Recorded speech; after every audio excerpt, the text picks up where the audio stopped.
धुळे शहरातील प्रभाग क्रमांक 10 मधील भाजपाचे विजयी उमेदवाराच्या कार्यकर्त्यांनी घरावर दगडफेक करीत महिलांवर हल्ला केला असा गंभीर आरोप शिवसेनेचे शिंदे गटाचे महानगरप्रमुख संजय वाल्हे यांनी केला आहे। या हल्लेखोरांना तात्काळ अटक करण्यात यावी यासाठी प्रभागातील महिलांनी संजय वाल्हे यांच्यासह ठिय्या आंदोलन सुरू केले आहे। प्रभाग क्रमांक 10 मधून शिवसेनेचे शिंदे गटाचे महानगरप्रमुख संजय वाल्हे यांच्या पत्नी पराभूत झाल्या, तर भाजपाचे उमेदवार राकेश कुलेवार हे विजयी ठरले आहेत।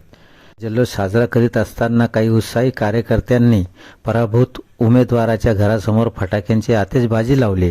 यावरून वाद चिघळला आणि कार्यकर्त्यांनी संजय वाल्हे यांच्या घरावर दगडफेक करीत महिलांवर हल्ला केला असा आरोप संजय वाल्हे यांनी केला आहे।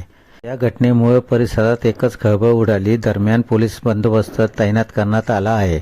दरम्यान हल्लेखोरांना तात्काळ अटक करण्यात यावी या मागणीसाठी संजय वाल्हे यांच्यासह परिसरातील नागरिक महिला ठिय्या आंदोलन सुरू केले आहे। आज धुळे महानगरपालिकेच्या सार्वत्रिक निवडणुकीचा आज या ठिकाणी निकाल लागलेला आहे। लोकशाहीने आम्हाला जो काही या ठिकाणी कल दिला त्याच्यामध्ये माझ्या धर्मपत्नीचा त्या ठिकाणी पराभव झाला। आम्ही तो कल आणि तो पराभव या ठिकाणी स्वीकारला। आमच्याकडे भेटणारे गाठणारे येत होते, सगळ्यांना आम्ही चहा पाणी करत पाठवत होतो। आम्ही आता जेवायलाच बसणार तेवढ्यामध्ये या परिसरामधील जे बीजेपीचे कोणी उमेदवार असतील त्यांचे कार्यकर्ते या ठिकाणी आले। आमच्या महिलांच्या अंगावर 100-150 कार्यकर्ते धावून गेले आणि आमच्या घरासमोर हल्लाबी करण्याचा प्रयत्न केला आणि या ठिकाणी फटाकडे फोडण्याचा त्या ठिकाणी प्रयत्न केला। त्याच्यातला एक जो कार्यकर्ता होता तो अत्यंत इतका पिलेला होता की त्याला गाडी चालवता येत नव्हती। तो गाडीहून पडला आणि ती गाडी त्याच्या डोक्याला त्या ठिकाणी लागलेली आहे। हा भारतीय जनता पार्टीचा हैदोस या धुळे शहरामध्ये आता लोकांनी बघितलेला आहे। हा यांचा ईव्हीएमचा विजय आहे। हा काय कोणता जनतेने यांना दिलेला विजय नाही। इतका उन्माद, इतकी गुंडगिरी ही भारतीय जनता पार्टीच्या माध्यमातून या धुळे शहरामध्ये चाललेली आहे।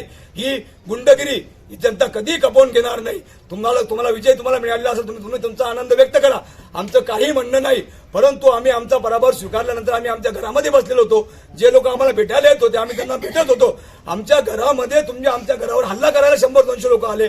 आमचे हे बघा फटाके बघताय, आमच्या घरासमोर तुम्ही फटाके लावताय, हा कोणता प्रकार आहे? हा कोणता नंगानाच आहे? ही कोणती लोकशाही आहे? या ज्या गुंडांनी 4 ते 5 जे गुंड होते त्यांच्यावर 100-150 लोक होते, यांच्यावर तात्काळ कारवाई झाली पाहिजे। अन्यथा तोपर्यंत आमच्या घरासमोर आम्ही या ठिकाणी सगळ्या महिला मंडळांनी ठिय्या आंदोलन करून केलेलं आहे।